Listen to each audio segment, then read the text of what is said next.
Hi మమ్మ, good morning. Welcome to my blog.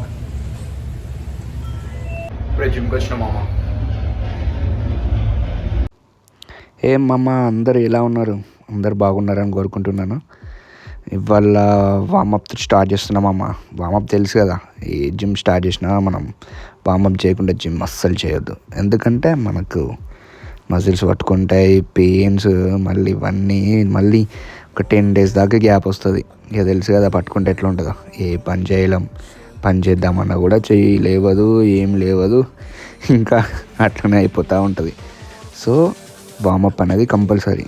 ఎప్పుడు gym start చేసినా పక్కా వామప్ చేయాలి. వామప్ చేస్తే మనకు అన్ని స్ట్రెచెస్ మంచిగా అయ్యి మనకు వెయిట్ కూడా లిఫ్ట్ చేస్తుంటే కరెక్ట్గా పడుతుంది. అర్థమవుతుందా? వామప్ ముఖ్యం బుగ్గలు. ఇవాళ బ్యాక్ వర్కౌట్ మామ. ఫస్ట్ తెలుసు కదా, బ్యాక్ కొట్టడం ఇది మంచి వర్కౌట్ మామ. ఎందుకంటే కరెక్ట్ స్ట్రెస్సెస్ కూడా మంచిగా అవుతుంది. కరెక్ట్ బ్యాక్ మీద కరెక్ట్ వెయిట్ పడుతుంది.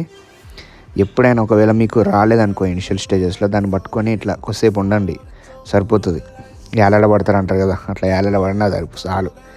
ఎందుకంటే మనకి అక్కడ స్ట్రెంగ్త్ కోర్ అనేది పెరుగుతుంది, హ్యాండ్ పవర్ పెరుగుతుంది.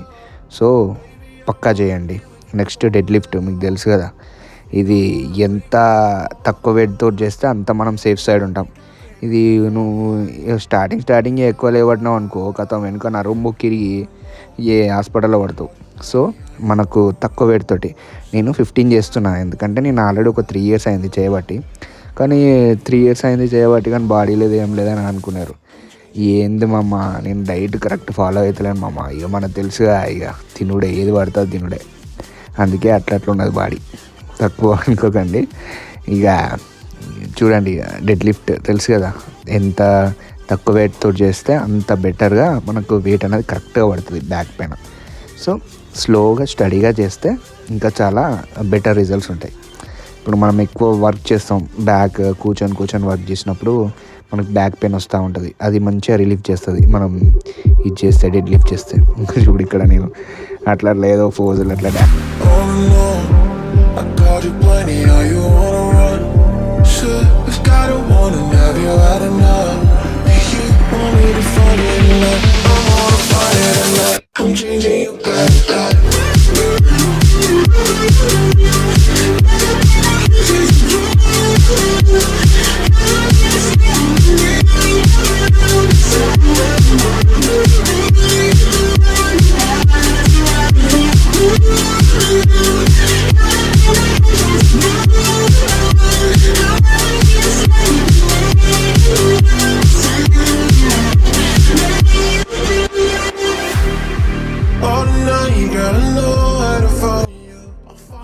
కూడా.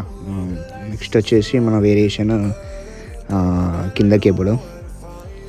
మనకు పెద్దగా నేమ్స్ అంతా తెలియదు మా, కాకపోతే వర్కౌట్ ప్రతి ఒక్కటి నాకు ఐడియా ఉంది. అంటే ఏది చేస్తే ఎక్కడ పడుతుంది అనేది. ఇది కరెక్ట్ బ్యాక్ మిడిల్లో పడుతుంది, కరెక్ట్గా పడుతుంది వెయిట్ కూడా. ఈ వర్కౌట్ మంచిగా ఉంటుంది అసలు. చూడండి, అందరూ మా మిర్రర్స్ ఎక్కువ చెప్తారు, వర్కౌట్ తక్కువ, మిర్రర్లు ఎక్కువ, ఫోజులు ఎక్కువ, కానీ బిజినెస్ తక్కువ అంటారు కదా. అట్లా జరుగుతూ ఉంటుంది జిమ్లో. ఇక మనం ఎవరిని పట్టించుకోవద్దు మామ. మనం వచ్చినామా, మన పని చేసుకున్నామా, వెళ్ళిపోయినామా, అంతే ఉండాలి. మళ్ళీ ఎక్కువ తక్కువ ఎవరితో సోది పెట్టినాం అనుకో, టైం అంతా బొక్క, వర్కౌట్ ఉండదు, పాడుండదు. అర్థమవుతుందా? ఇక నెక్స్ట్ సైడ్ డంబుల్. చూడండి మామ, ఇది కరెక్ట్గా పడుతుంది మా వెయిట్ అయితే. బ్యాక్ ఎంత గట్టిగా పుల్ చేసినాం అనుకో, ఇంత మంచి వెయిట్ వేసి ఎంత గట్టిగా పుల్ చేస్తే అంత మంచిగా పడుతుంది మా వెయిట్. సో ఇది పక్క, ఈ వేరియేషన్ అయితే పక్క కొట్టాను మామ ఎప్పుడైనా జిమ్ చేస్తే. ఇప్పుడు మీకు సర్ప్రైజ్ ఏంటంటే, ఒక రెండు మూడు వింత పోజులు పెట్టినామమ్మ. మన ఒక వీడియో ఉంటుంది కదా, చిన్న బాబు గాంది. ఇప్పుడు నెక్స్ట్ వస్తుంది, కొంచెం చూసి నవ్వగానే మామ. కానీ ఏదో అట్లా ట్రై చేసిన. ఈ బ్యాక్ వేరియేషన్స్ పక్కా చూడండి మామ, మంచిగా యూజ్ అవుతాయి మీకు కూడా. కరెక్ట్గా ఇలాంటి వేరియేషన్స్ ట్రై చేయండి. బ్యాక్ మాత్రం వేరే లెవెల్ పంప్ అవుతుంది. సో మీరు ఎక్స్పెక్ట్ చేయలేదు నా బ్యాక్ ఇంత మంచిగా పంప్ అయిందని. మీరు కూడా ట్రై చేయండి మామ జిమ్లో. ఊకే అటు ఇటు లేజీ కూర్చోకుండా జిమ్కి రండి మామ. జిమ్ చేస్తే మనం వేరే లెవెల్ యాక్టివ్ అవుతాం, అసలు మామూలు యాక్టివ్ కాదు. ఇక దీనిపైన లేని అన్ని ఇంట్రెస్ట్లు అన్నీ మనకే వస్తాయి. అట్లాంటి ఇంట్రెస్ట్లు వస్తూ ఉంటాయి మనం జిమ్కి వెళ్తూ ఉంటే. మన ఓన్గా అయ్యా మనం డైట్ కూడా ప్రిపేర్ చేస్తాం మామ. వన్స్ మీరు వచ్చిళ్ళనుకో వేరే లెవెల్. ఇప్పుడు మనకు ఫోజెస్ స్టార్ట్ అయితే మామ, చూడండి, ఎంజాయ్ చేయండి. for the long. I think I wanna make it go on and on. Baby, I think I'm crazy if I don't know. I called you plenty, are you on a run? Should I got a warning, have you had enough? You want me to forget tonight? I'm on a flight.